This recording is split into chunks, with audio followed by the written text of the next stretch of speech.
আমার সেটা দেন তো। ঠিক আছে, এই যে আমার একটু কালো হইলে চলো। চট্টগ্রামে এই বাবা ৩০ বছর ধরে জুতা পালিশ করছেন। দয়া করে এই বাবার ব্যবসা ছড়িয়ে দিতে এই ভিডিওটি শেয়ার করবেন। এই বাবাকে আমি সামান্য পরিমাণ বাজার সাজার করে দিলাম। এই চট্টগ্রামের মাটি খুবই পবিত্র, আমি বারবারই বলি। এই চট্টগ্রামে মাটিতে দাঁড়িয়ে কথা বলতে আমার বুক ধড়ফড় করছে। চট্টগ্রামের মানুষ অসাধারণ। এই আঙ্কেলকে পেলাম, আঙ্কেল অসাধারণ মানুষ। আঙ্কেলকে আমি কি দিতে পারলাম, মহান সৃষ্টিকর্তা আঙ্কেলের ভাগ্যে কি লিখেছেন আমার জানা নেই। তবে এই চট্টগ্রাম দাঁড়িয়ে আমি দুজন মানুষের প্রতি অনেক শ্রদ্ধা জানাতে চাই। একজন হলো মুজাহেদ, আপনাকে স্যার অনেক অনেক শ্রদ্ধা জানাচ্ছি। আরেকজন আছেন জুয়েল ভাই। জুয়েল স্যার আপনাকে অসাধারণ। জুয়েল স্যার এবং মুজাহিদ দুজনের যেই অসাধারণ কাজ আমি দেখি ঢাকাতে বসে বসে। মুজাহিদ এবং জুয়েল স্যার আপনাদের দুজনের প্রতি অনেক অনেক শ্রদ্ধা জানাচ্ছি আমি। স্যার আপনারা অসাধারণ মানুষ। চট্টগ্রামবাসী তথা গোটা পৃথিবীর যারা আপনাদের পেজ দেখে তারা নিশ্চয়ই আপনাদেরকে অনেক দোয়া করে। আমি আপনাদের জন্য দোয়া করলাম এই চট্টগ্রামের মাটিতে দাঁড়িয়ে। জুয়েল স্যার আপনি অসাধারণ কাজ করেন, অসাধারণ মানুষ। আপনি আদর্শ একজন পিতা। আমি খুব কাছ থেকে না দেখলেও আপনার সাথে আমার দেখা হয়নি, আপনাদের দুজনের সঙ্গে আমার কোনোদিন দেখা হয়নি, তবে জুয়েল স্যার যে আদর্শ একজন বাবা সেটা আমি বুঝতে পেরেছি। জুয়েল স্যার থেকে আমি আদর্শ বাবা হওয়া শিখি। জুয়েল স্যার আপনাদেরকে অনেক অনেক শ্রদ্ধা। মুজাহিদ স্যার আপনাদেরকে অনেক অনেক শ্রদ্ধা। আপনারা এরকম কাজ আরও বেশি বেশি করবেন। আমরা যারা ঢাকা থেকে এসছি আপনাদের এই চট্টগ্রামে, আপনাদের থেকে ভালো মানুষ হওয়া শিখলাম।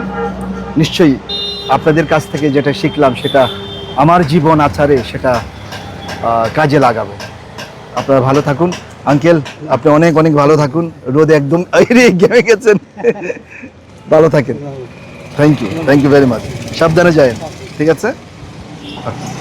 এখনও যান, দেখা হবে আপনার সঙ্গে। এই ভিডিও যারা দেখছেন আপনাদের প্রতি কৃতজ্ঞতা প্রকাশ করছি। ভালো চট্টগ্রামে থাকেন। আমার পেশাগত কারণে প্রায় আসতে হয়। চট্টগ্রাম ঠিক আছে। অসাধারণ। কোথায় থাকেন এই এলাকায়? বস্তিতে ভাড়া দিতে হয়? চট্টগ্রামের পাহাড়তলি এলাকায় একটি ছোট্ট জায়গায় প্রায় ৩০ বছর ধরে মুচির কাজ করেন এই চাচা। খেয়ে না খেয়ে এই বাবার জীবন চলে। দেখি না কত মাত্র। কেন এই এলাকার মানুষ, রেলের অফিসাররা কি জুতা পালিশ করে না? তাহলে আজকে কম কেন? এ চাচা বলছিলেন রেলের মানুষ কিংবা সাধারণ মানুষ যখন বেতন পান তখনই জুতা পালিশ করেন। সকাল থেকে বিকাল পর্যন্ত 130 টাকা রোজগার হয়েছে এই চাচার। আমার জুতা আমি কখনো কোনো শ্রদ্ধেয় মুচি দ্বারা পালিশ করিনি, নিজ হাতে ওই কাজটা আমি করি। আপনাদের কাছে বিনীতভাবে অনুরোধ করব এই ভিডিওটি শেয়ার করার জন্য। একই সঙ্গে উনি যেখানে বসেন, যে এলাকায় কাজটুকু করেন, আপনারা দয়া করে আপনাদের প্রয়োজন হলে এই চাচার কাছ থেকে জুতা পালিশ করে নেবেন। আশা করি এই ভিডিওটি শেয়ার করে এই চাচাকে সহযোগিতা করবেন, সহযোগিতার হাত বাড়িয়ে দেবেন। আমি বিশ্বাস করি এই ভিডিও শেয়ার করে ওনার এই ক্ষুদ্র ব্যবসাটুকু ছড়িয়ে দেবেন। বাড়িতে নষ্ট জুতা পরে থাকলে এই চাচার কাছ থেকে সেই জুতাগুলো মেরামত করে নেবেন। তাতে ওনার মতো মানুষের নিশ্চয়ই কল্যাণ হবে, সুবিধা হবে। আমার সেটা দেন তো। ঠিক আছে, এই যে আমার একটু কালো হইলে চলবে। আর লাগবে না। এটার জন্য কত টাকা?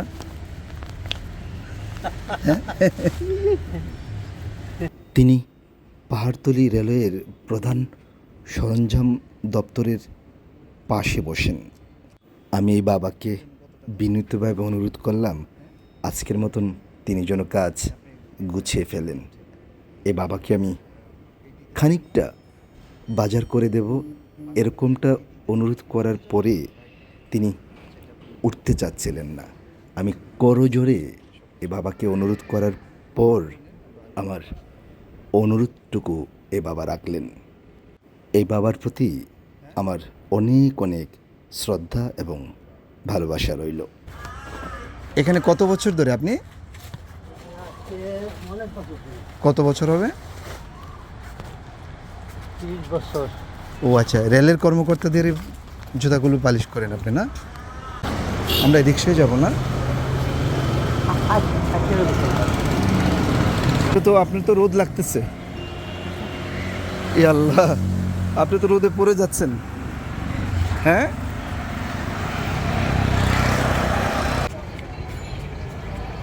ওরে আল্লাহ, প্রচণ্ড রোদ। এটাতে 3 কেজি জাল আছে। কি কি লাগবে বলেন স্যার, কি কি লাগবে আপনার? 3 কেজি চাউল, আলু রাখতে হবে। কত? 3 কেজি? আলু রাখতে হবে। 3 কেজি চাউল, আলু আলু রাখতে হবে। আর তেল লাগবে না? এটা এক পোয়া। হ্যাঁ, এক পোয়া তেল। 1 পোয়া তেল। আচ্ছা, এখনও যারা ভিডিও দেখছেন আপনাদেরকে জানিয়ে রাখি, ওনার চাহিদা 3 কেজি চাউল, 1 কেজি আলু এবং 1 পোয়া তেল।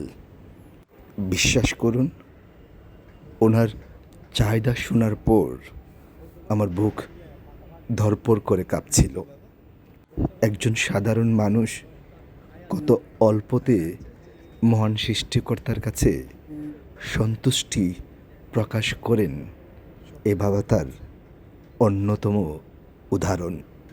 এই বাবার ইচ্ছার প্রতি শ্রদ্ধা জানিয়ে আমি বলছিলাম, বাবা আপনি আরও কিছু নেন, দয়া করে আপনি 1 বস্তা চাউল নেন, আলু নেন, সাবান নেন, তেল নেন। দয়া করে আমার এই কথাগুলো এ বাবা রাখলেন। তখন আমার কি যে খুশি লাগলো সেটা কাউকে বুঝিয়ে বলা সম্ভব নয়। এরকম ভালো লাগা কারোর সঙ্গে শেয়ার করা সম্ভব নয়। চট্টগ্রামের এই বাবা সবসময় ভালো থাকুক, সুস্থ থাকুক, আল্লাহর কাছে সে প্রার্থনা করি। আর আবারও শ্রদ্ধা জানাচ্ছি এখন অবধি যারা এই ভিডিও দেখছেন, আপনাদের প্রতি আবারও আমি শ্রদ্ধা জানাচ্ছি। কারণ আপনারা যারা আমার স্বজন, আমার ফলোয়ার, আমার কাছে আপনারা অনেক অনেক শ্রদ্ধার মানুষ। আরও কিছু লাগবে? আর লাগবে না। আরও কিছু লাগবে? আর লাগবে না। ওটা সাবান দেবে। সাবান? কি সাবান? 570 সাবান। হ্যাঁ, 570 সাবান। 570 সাবান দেন। আর কি লাগবে? আর কিছু লাগবে না। আর লাগবে না। লাগবে তো। না না না, আর লাগবে না। 570 সাবান কোথায়? এটাতে কি করেন? শোলমার আমার কি? হ্যাঁ, শোলমার আমার। সব সময় এটাতেই করেন? হ্যাঁ। তাহলে আরও বেশি নেন। না না না। হ্যাঁ, এটা আরও দাও, না না। আরও দাও। এটার একটা প্যাকেট থাকে না? আরও দাও, 5টা দাও আরও। হ্যাঁ হ্যাঁ, এটা এই সাবান 6টা নিয়ে যান আপনি। না না না, আর লাগবে না। আরে নেন না আপনি। না। কেমন? আপনার হাত দেখি। এই মনে হয়েছে কিভাবে? হ্যাঁ, আর লাগবে না। একদম শক্ত হয়ে গেছে। এই কাপড় দাও।